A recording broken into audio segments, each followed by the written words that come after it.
We took a ride out to OK4wd Drive to check out their Trucks and Coffee event. They also had Nora safety classes. They have a huge shop and a ton of brands that they work with.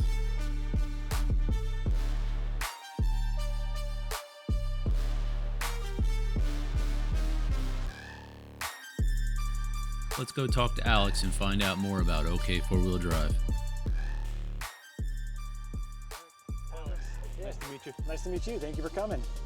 Great little event going here. We're trying, yeah. This is our 8th Trucks and Coffee event. We do 2 of them a year.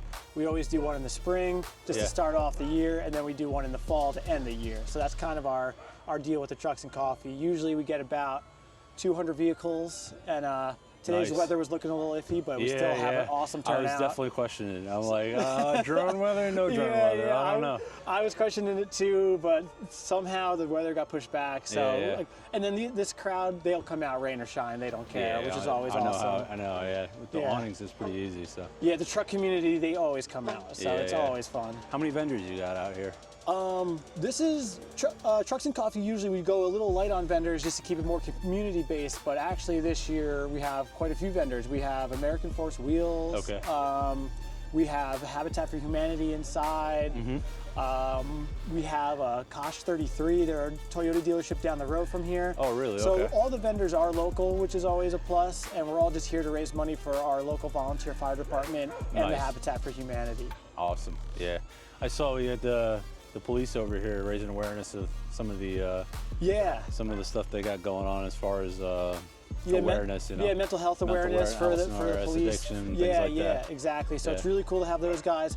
Quite a few of our employees, their spouses either work as police officers or correction officers.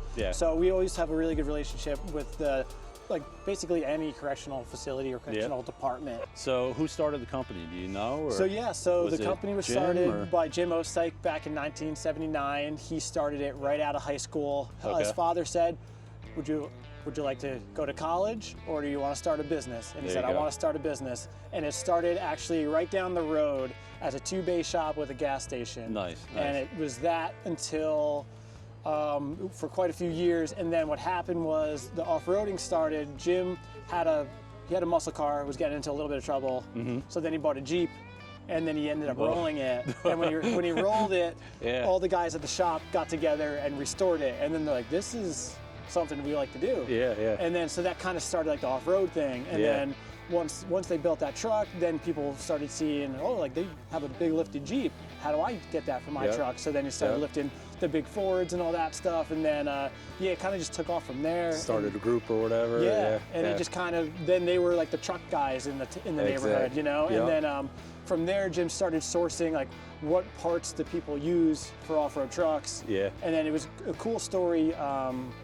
Jim actually got in touch with ARB about lockers. There's never been lockers stateside before. So like we're talking air lockers and lunchbox lockers. And they actually got a set of lockers brought here. They installed it on a vehicle. What year was that?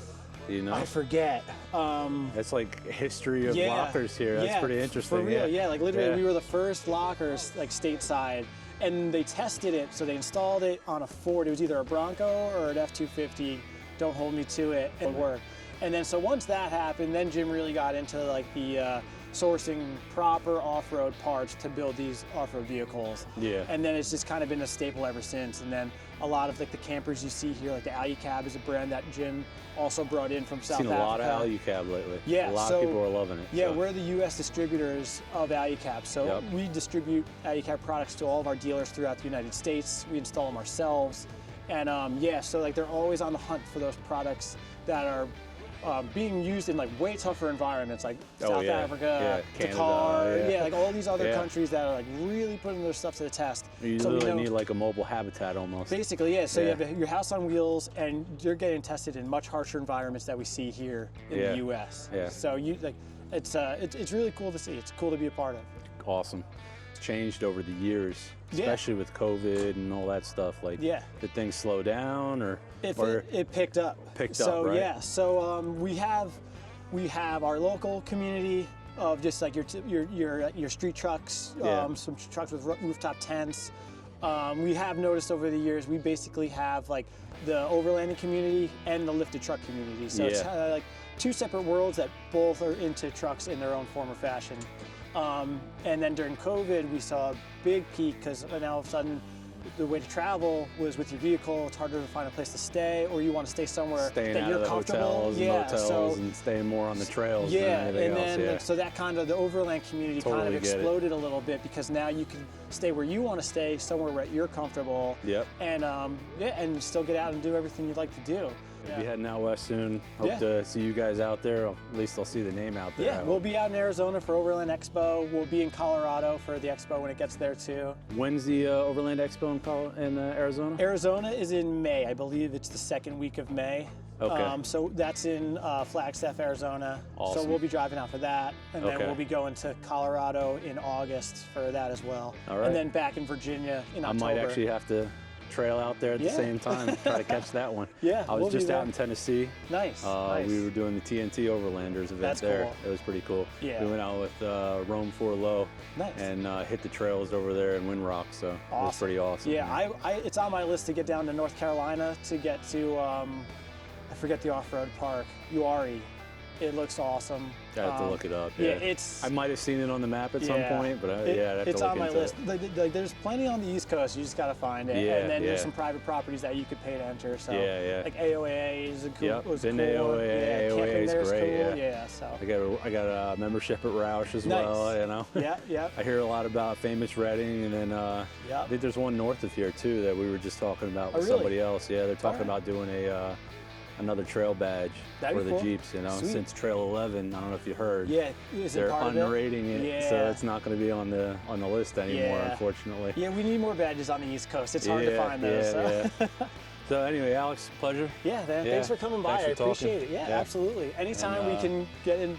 Try to hook up with you guys and definitely maybe head out to Arizona if you guys are doing any kind of like little convoy or whatnot. Yeah, we'll be driving out there, and if we don't see you out there, we'll be back here in October doing it again. All right, so man. Always Okay, 4-wheel drive. Here we are. Well, thanks, man. Yeah, have a good one. Sweet, you too.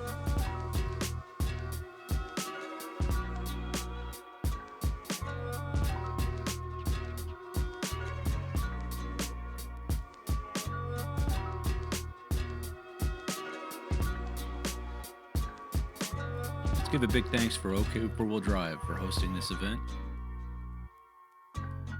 Don't forget to hit the like and subscribe button, and also check out all the brands that they carry.